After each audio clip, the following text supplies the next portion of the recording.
तो दोस्तों, आज मैं आप लोगों को इंटरमीडिएट प्रैक्टिकल एग्जामिनेशन 2023 केमिस्ट्री का यानी रसायन शास्त्र का प्रैक्टिकल का आंसर देने वाला हूँ। जो क्वेश्चन पूछा जाएगा सभी डेट का है।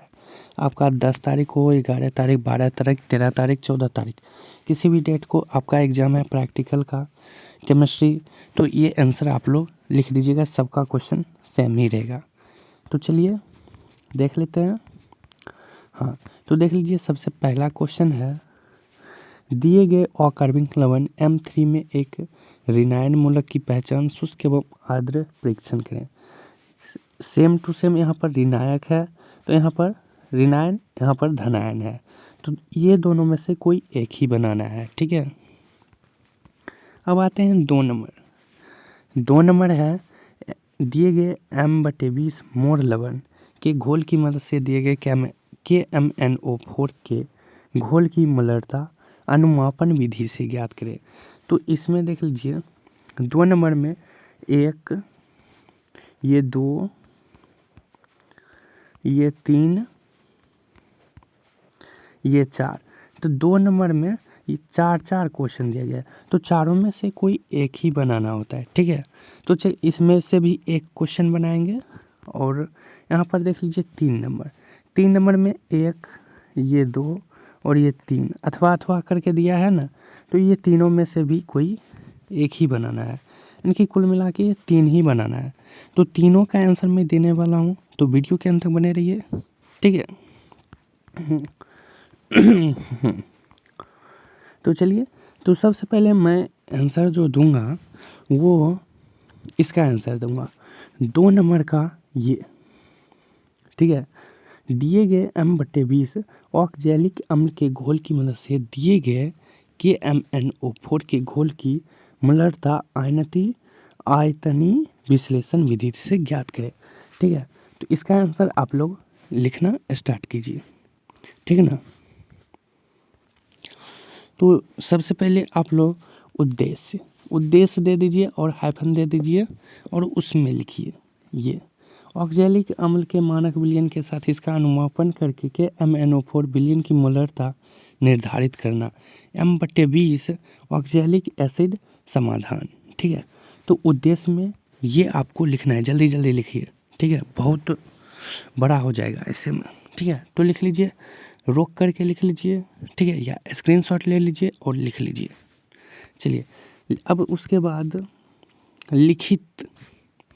लिखित में ये लिखना है, ये पूरा अम्लीय माध्यम में ऑक्जेलिक एसिड और KMnO4 के बीच प्रतिक्रिया एक रेडॉक्स प्रतिक्रिया है, क्योंकि अम्लीय माध्यम में ऑक्जेलिक एसिड एक अच्छा अपचायक है और अम्लीय माध्यम में KMnO4 एक अच्छा ऑक्सीकरण एजेंट है।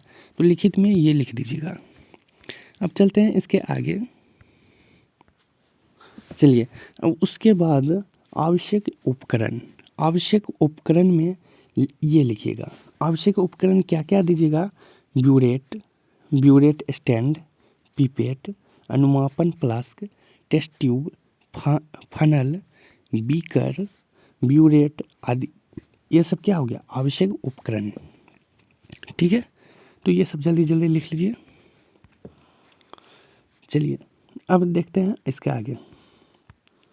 हाँ, अब देखिए, ये लिखिए रासायनिक आवश्यक, ये सब सामग्री है। ठीक है, ऑक्जेलिक एसिड क्रिस्टल, आसुत जल, सल्फ्यूरिक एसिड आदि रासायनिक आवश्यक सामग्री में भी लिख सकते हैं या रासायनिक आवश्यक, इसमें आप लोग लिख दीजिएगा ये 3, ये पूरा। उसके बाद प्रतिक्रिया यानी कि प्रक्रिया। ठीक है, प्रक्रिया में क्या लिखना है? चलिए,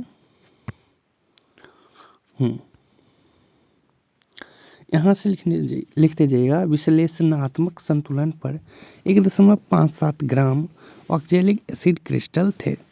1.57 ग्राम ऑक्जेलिक एसिड को पानी में घोलकर 250 मिली M/20 ऑक्जेलिक एसिड घोल तैयार किया गया और इसमें से 250 मिली को एक साफ अनुमापन फ्लैक में पिपेट किया गया। तो जल्दी जल्दी यहाँ तक लिखिए। रोक करके लिख लीजिएगा, ठीक है। उसके आगे आप लिखिए ब्यूरेट को दिए गए के MnO4 बिलियन से भरकर खंगाला गया। टन से भरी एक टेस्ट ट्यूब अनुमापन फ्लास्क में बिलियन में H2SO4 मिलाया गया। ब्यूरेट की प्रारंभिक रीडिंग नोट की गई थी।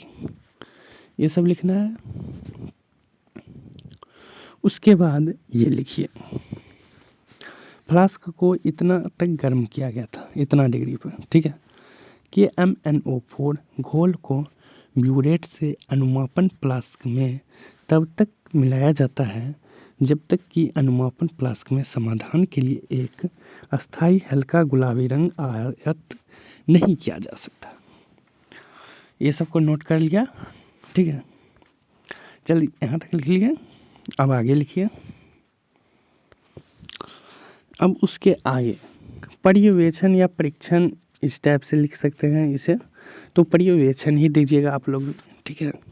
और इसमें लिखना स्टार्ट कीजिएगा घड़ी के शीशे का भार इतना ग्राम, यहाँ पर कुछ भी दे दीजिएगा, कोई दिक्कत नहीं। यहाँ पर भी घड़ी के गिलास बीचन इतना इतना, ऑक्जेलिक एसिड इतना ग्राम, देख लीजिए यहाँ पर वजन लिखा हुआ है, ठीक है ना, तो यही वजन वहाँ पर भी भर दीजिएगा। ऑक्जेलिक एसिड का वजन इतना ग्राम, तैयार घोल का आयतन इतना मिलियन की मोलरता M/20, प्रत्येक अनुमापन के लिए लिए गए घोल का आयतन 20 मिली, ठीक है। अब यहाँ पर एक ये बॉक्स बना लीजिएगा और इसमें सेम टू सेम भर देना है, जिसमें ऐसे भरा हुआ है सेम टू सेम भर देना है। तो 1 2 3 4 खटाल बना लीजिए और चारों में ये पूरा लिख लो। चलो लिखना स्टार्ट कर दो, थोड़ी देर रुक जाते हैं।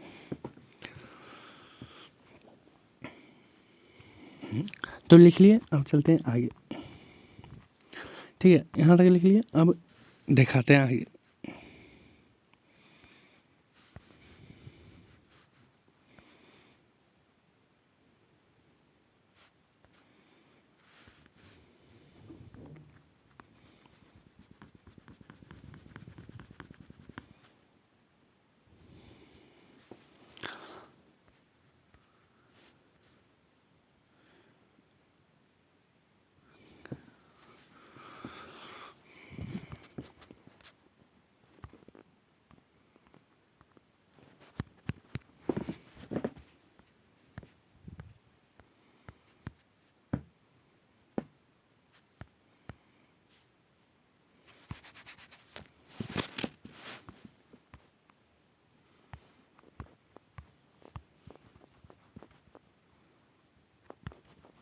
वहाँ तक लिखने के बाद यहाँ से आप लोग हिसाब लिखिएगा, हिसाब देना पड़ता है ना, अवलोकन जिसको कहते हैं, ठीक है।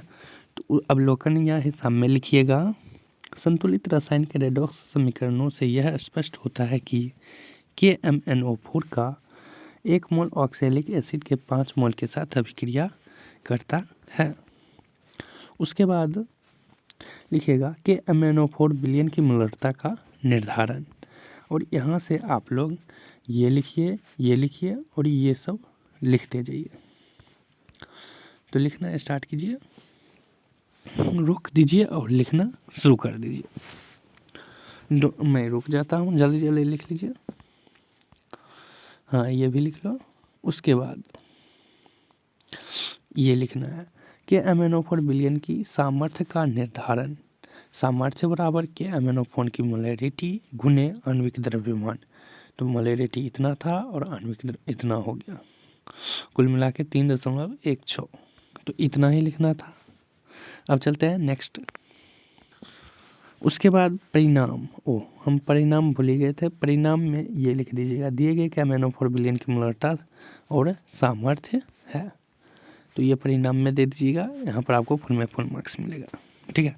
अब चलते हैं नेक्स्ट क्वेश्चन, 2 हो गया, वो 1 ही हुआ है। अब चलते हैं 2 नंबर पर। ये 2 नंबर हो गया था, 2 का ये 2 नंबर। अब चलते हैं 1 नंबर, ये 2 नंबर वाला काम खत्म हो चुका है। अब चलते हैं 1 नंबर पर। 1 नंबर में बनाएंगे, देख लीजिए, धनायन मूलक वाला, ठीक है। इसका आंसर आप लोग लिखते जाइएगा। आप दिए गए अकार्बनिक लवण में M एक धनायन मूलक की पहचान, ये इसका आंसर लिखिए। तो उसमें हम यहाँ से लिखना स्टार्ट कीजिए, यहाँ से धनायन मूलक की पहचान था ना, तो वही इसका आंसर है, ठीक है। यह परीक्षण एक सूखी प्रणाली में नमक की थोड़ी मात्रा को गर्म करके किया जाता है। गर्म करने पर कुछ लवण विघटित हो जाते हैं जिससे गैस निकलती है। उसके बाद धनायनों की पहचान में लिखिएगा। धनायनों की पहचान में लिखना स्टार्ट कीजिए। कढ़ाई प्रणाली को लगभग 1 मिनट तक गर्म करें और अवशेषों का रंग गर्म होने पर और ठंडा होने पर भी देखें। परिवर्तनों का अवलोकन धनायनों की उपस्थिति के बारे में संकेत देता है, जो कि नहीं हो सकता है, ठीक है। निर्णायक साक्ष्य के रूप में लिया गया। यहाँ तक जल्दी जल्दी लिख लीजिए।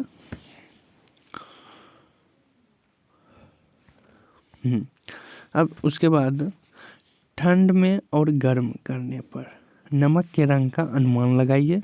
नीला से सफ़ेद ये हो जाएगा, हरा से गंदा, सफ़ेद या पीला ये, सफ़ेद से पीला, ये सब फॉर्मूला लिखा गया, सूत्र, तो ये लिखिए। अब उसके बाद यहाँ पर तो आयनों की पहचान। अब देखते हैं इसके आगे, गुलाबी में ये लिख लीजिएगा, सफ़ेद में ये, इसके बाद ये लिखिएगा। उसके बाद यहाँ से पॉइंट बना करके लिख दीजिएगा, ठीक है। इसमें नमक की थोड़ी मात्रा का उपयोग किया जाता है और रंग छोटी नमी के लिए देखा जाता है। ये एक पॉइंट हो गया। तो ये पॉइंट इस तरह का लिखना स्टार्ट कर दीजिए, ठीक है। 2 नंबर पॉइंट, तापमान कमरे का तापमान होना चाहिए, कमरे का तापमान होना चाहिए जिस पर अध्ययन किया जाता है, ठीक है। 3 नंबर, कार्बोनेट, सल्फाइड, नाइट्राइट और एसीटेट विभिन्न गैसों का विकसित करने के लिए सल्फ्यूरिक एसिड के साथ प्रतिक्रिया करते हैं, ये भी लिख लीजिए। और चौथा पॉइंट में लिखिए, आयनिक मूलकों की जानकारी एकत्र करने के लिए विकसित गैसों का अध्ययन किया जाता है, यहाँ तक लिख लीजिएगा। उसके बाद ये लिखिए, WET टेस्ट द्वारा धनायन मूलक की पहचान, ये भी पूरा लिख लीजिए।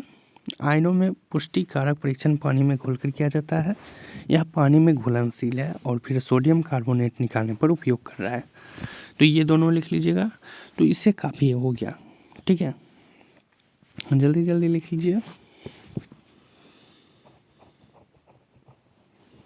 अब चलते हैं, अब बच गया था 3 नंबर, 3 नंबर बनाते हैं अब। तो देखिए यहाँ पर 3 नंबर में भी बताए थे कि 1, 2 और 3, ये तीनों में से कोई एक ही बनाना है। तो अभी हम ये तीनों में से इसका बनाने वाले हैं। प्रयोगशाला में साबुन के निर्माण करें एवं निरीक्षण के लिए प्रस्तुत करें। तो प्रयोगशाला में साबुन का निर्माण, इसका आंसर लिखिएगा आप लोग, ठीक है। तो चलिए देखते हैं। हाँ, तो यहाँ से लिखना स्टार्ट कीजिए। साबुनीकरण, जब वसा या तेल को NaOH के साथ गर्म किया जाता है तो वसा या तेल के अणु विघटित हो जाते हैं। इस प्रक्रिया को साबुनीकरण कहते हैं, जिससे के फलस्वरूप साबुन बनता है। अब देखिए, प्रयोगशाला में साबुन की तैयारी कैसे किया जाता है, ठीक है। प्रयोगशाला में साबुन तैयार करने के लिए निम्नलिखित सामग्री होना चाहिए, जैसे कि यहाँ पर 3 को दिया गया है, इसी तरह आपको भी लिखना है। 1 नंबर वनस्पति तेल, जैसे कैस्टर तेल, कॉटन सीड तेल। 2 number sodium hydroxide, caustic soda. 3 number sodium chloride, साधारण नमक।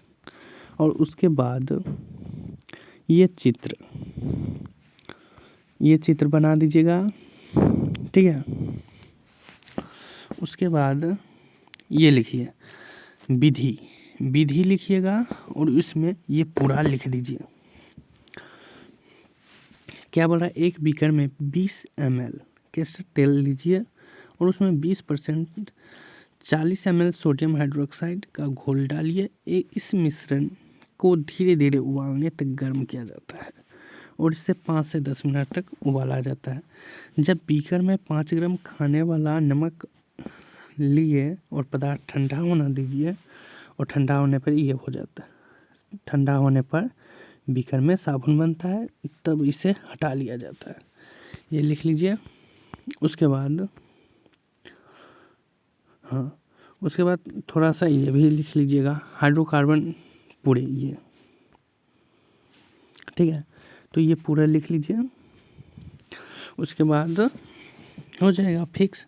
तो इतना ही बनाना था, तो बस हो गया।